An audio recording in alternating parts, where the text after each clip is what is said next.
নমস্কার বন্ধুরা, আমার গল্পকথার একটি নতুন ভিডিওতে সবাইকে অনেক অনেক ভালোবাসা।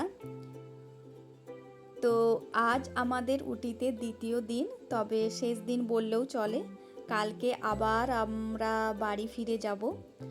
একদিনেই তো সব জায়গাগুলো ঘোরা যাবে না, তাও যতটা পারবো আজকে ঘোরার চেষ্টা করব। বাড়ি থেকে তো ঠিক করেই এসেছিলাম যে যেদিন উটি পৌঁছাবো সেই দিনই আমরা বটানিক্যাল গার্ডেনটা ঘুরে নেব, কিন্তু সেটা তো আর হয়ে ওঠেনি। আর আজকে যদি হাতে সময় থাকে তাহলে বিকেলের দিকে বটানিক্যাল গার্ডেনটা ঘুরেই তারপরে হোটেল ফিরব। ঘড়ির কাঁটায় এখন সকাল 7:30, আর আমরা যাচ্ছি এখন কুন্নুরে ওই ডলফিন নোজ ভিউ পয়েন্ট আছে, সেটাই দেখতে যাচ্ছি। তো উটি থেকে কুন্নুরের দূরত্ব প্রায় 19 কিলোমিটারের মতন, সময় লাগে প্রায় 45 মিনিট। আর সকাল সকালই বেরিয়েছি, কারণ রাস্তায় যদি গাড়ির পরিমাণ বেড়ে যায় তাহলে পৌঁছাতেও একটু দেরি হয়ে যাবে, আর গাড়ি চালাতেও না পাহাড়ি রাস্তায় খুব সমস্যা হয়ে যায়। আর সকালে উঠেই দেখি যে চারিদিকে রোদ ঝলমল করছে, কোথাও কুয়াশা নেই। মন তো একটু খারাপ হয়েও গিয়েছিল, কিন্তু পাহাড় আমার খুব ভালো লাগে। সে রোদই হোক বা কুয়াশাই হোক বা বৃষ্টিই হোক, আমার সব রকম পাহাড়ের রূপ দেখতেই খুব ভালো লাগে। আর এখন এই জায়গাটাতে আমরা ব্রেকফাস্ট করব। তো এই জায়গাটার দৃশ্যটা খুবই সুন্দর। আমি যতবার এসেছি এর আগে দুবার এই জায়গাটাতে আমি ব্রেকফাস্ট করেছি, তো সব সময় দেখেছি কুয়াশাচ্ছন্ন জায়গাটা, কিন্তু এই প্রথমবার আমি রোদ ঝলমলে করা জায়গাটাকে দেখলাম। আর এই যে এখন ডলফিন নোজ পৌঁছে গিয়েছি, আর পৌঁছাবার আগেটাতে দেখলাম এরকম কুয়াশায় চারিদিকটা ভরে গিয়েছে। তাই এই জায়গাটাতে আমরা কিছুক্ষণ সময় কাটাই আর কিছু ফটোও তুলি। আর এখানে বেশ কিছুক্ষণ কুয়াশা ছিল, তো মনটা খুব ভালো লাগছিল যে এতক্ষণ পর কুয়াশা দেখতে পাচ্ছি। তবে জানো তো, ঠান্ডা ছিল না। রাতের দিকে একটু ঠান্ডা ছিল, কিন্তু এখন না ঠান্ডা নেই। সোয়েটার পরেই আমরা এসেছিলাম, কিন্তু সব সোয়েটার আমাদেরকে খুলতে হয়েছে। ডোডোরও খুলে দিয়েছি, ওকে একটা মোটা জামা পরিয়ে রেখেছি শুধু। আর এই যে ডলফিন নোজ ঢোকার আগে এই চা বাগানটাতে আমরা কিছু ফটো তুলবো বলে যাচ্ছি। তো ডোডোকে না আমি দেখাচ্ছিলাম যে দেখো, এগুলো চায়ের পাতা, এই পাতা দিয়েই না চা তৈরি হয়। আর ওই যে কুয়াশাতে যখন মেঘগুলো ওর মুখে এসে লাগছিল তখন তো ভীষণ মজা পাচ্ছিল, কারণ ওই ঠান্ডা ঠান্ডা বাতাসটা পেয়ে ডোডো তো ভীষণ মজা লাগছিল ওর। আর এইখানে বেশ কিছুটা সময় আমরা থাকি, সবাই ফটো তুলছিলাম। তারপর আর সময় নষ্ট না করে এগিয়ে যায়। আর এই যে দুপাশারই দোকান আছে, বিভিন্ন মশলার দোকান, তো যাবার সময় ভাবছি কিনবো। আর এই যে ওপরে এসেই দেখি আবার রোদ হয়ে গিয়েছে, তবে দেখছি হালকা হালকা কুয়াশা আসছে। আর কিছুক্ষণের মধ্যেই দেখি আবার কুয়াশায় ভরে গিয়েছে চারিদিকটা। ওই যে দূরে যে কুয়াশা দেখা যাচ্ছে না, ওখানে একটা ওয়াটারফলস আছে।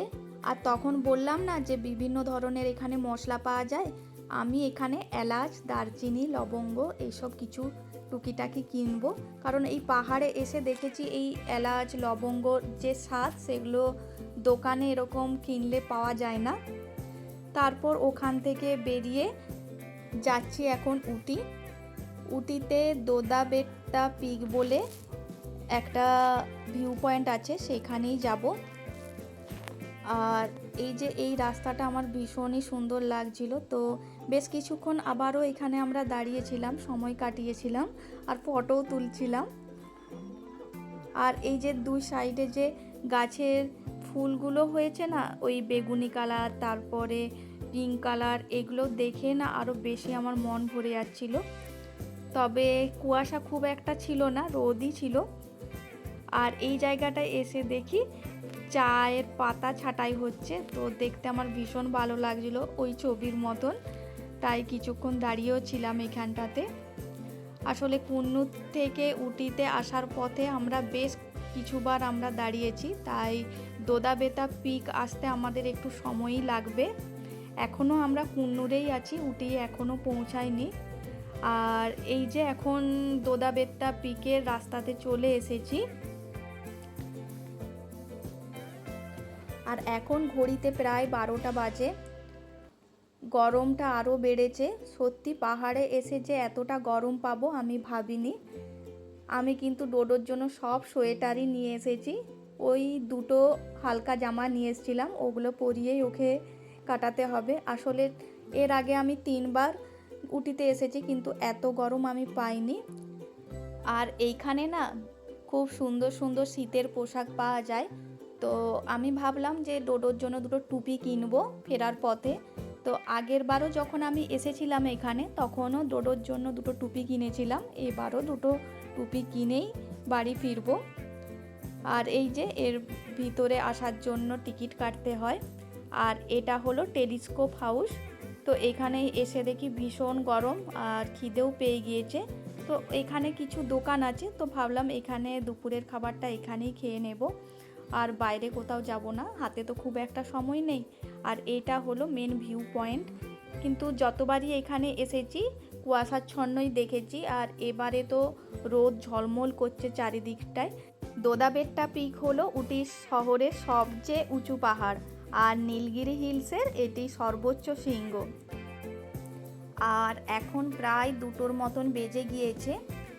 এখন আমরা যাচ্ছি দ্য টি ফ্যাক্টরি। এখান থেকে বেশিক্ষণ লাগবে না, ওই 4.5 কিলোমিটারের মতন।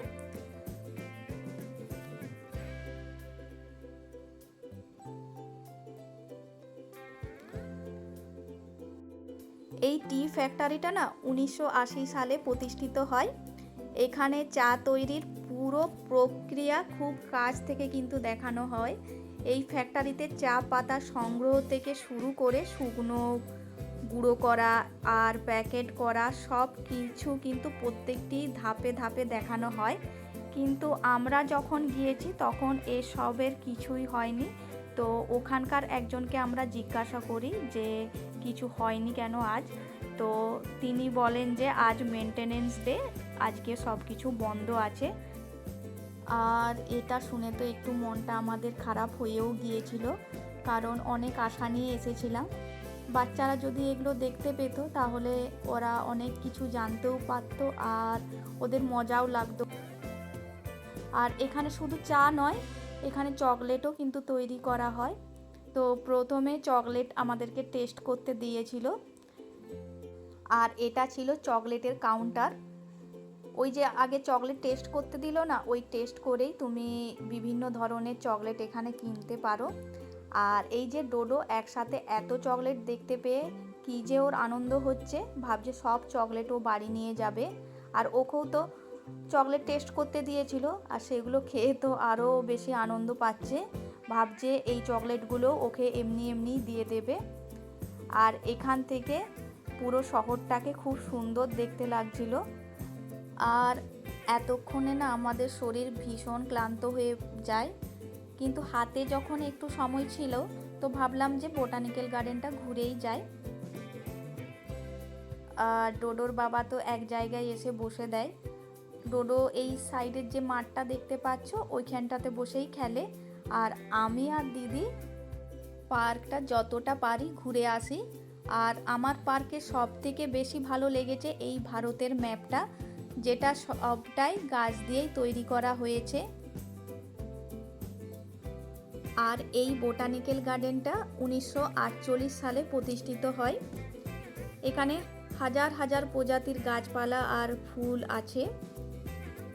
তো চলো ভিডিওটা আমি এখানেই শেষ করছি। ভিডিওটি কেমন লাগলো অবশ্যই আমাকে জানিও। আর দেখা হচ্ছে আরও একটি নতুন ভিডিওর সাথে। ততক্ষণ সবাই ভালো থেকো আর সুস্থ থেকো।